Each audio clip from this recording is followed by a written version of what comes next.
గురువుగారు, కోట్లు పెట్టి కొనుక్కున్న కొన్ని విల్లాలు కూడా కొన్ని సందర్భాల్లో ఫెయిల్ అవుతూ ఉంటాయి. ఎందుకంటారు?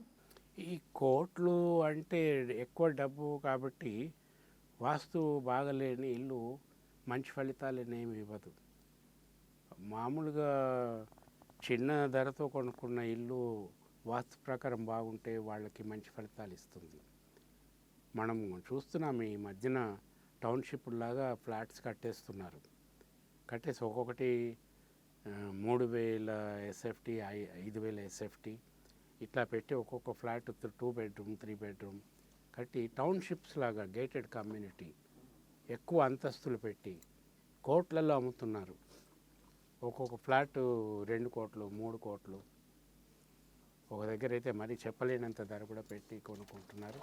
కొన్న తర్వాత వాళ్ళకి ఫలితాలు బాగుండటం లేదు.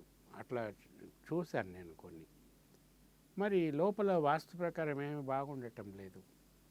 మరి అంత ఖర్చు పెట్టి కొన్నారు కదా అంటే వాళ్ళే చెప్తారు కొన్నప్పటి నుంచి బాగలేదు, కానీ ఒక విధంగా మాకు మంచిదే అయింది, మేము కొన్నప్పుడు 2 కోట్లండి, ఇప్పుడు 3 కోట్లు 4 కోట్లు ధర పలుకుతుంది అని. సో ఒక పెట్టుబడి కింద పెట్టుకొని వాళ్ళకి బాగలేదనుకున్నప్పుడు సెకండ్ సేల్ చేసేసుకొని ఆ డబ్బులు పట్టుకుపోయి ఇంకెక్కడో కొనుక్కోవటమో ఇన్వెస్ట్ చేయటమో చేస్తున్నారు.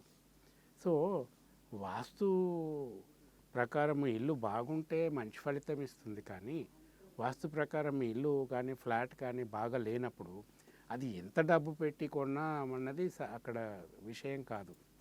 అది వాస్తు బాగలేదు అంతే.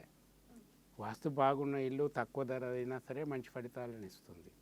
దాన్ని బట్టి అక్కడికి వెళ్ళాక ఫలితాలు బాగుండి ఇన్కమ్ బాగుండి పిల్లలు ప్రయోజకులు అవ్వటము, లేకపోతే ఇంకొక ఇల్లు ఇంకో స్థలము కొనుక్కునే అవకాశం వీళ్ళకి రావటం, దానికి తగిన ఆర్థిక వనరులు వీళ్ళ దగ్గర ఉండటం, ఆరోగ్యంగా ఉండటం, ఇవన్నీ కూడా వాస్తు బాగున్న ఇంట్లో జరిగేటటువంటి మంచి ఫలితాలు.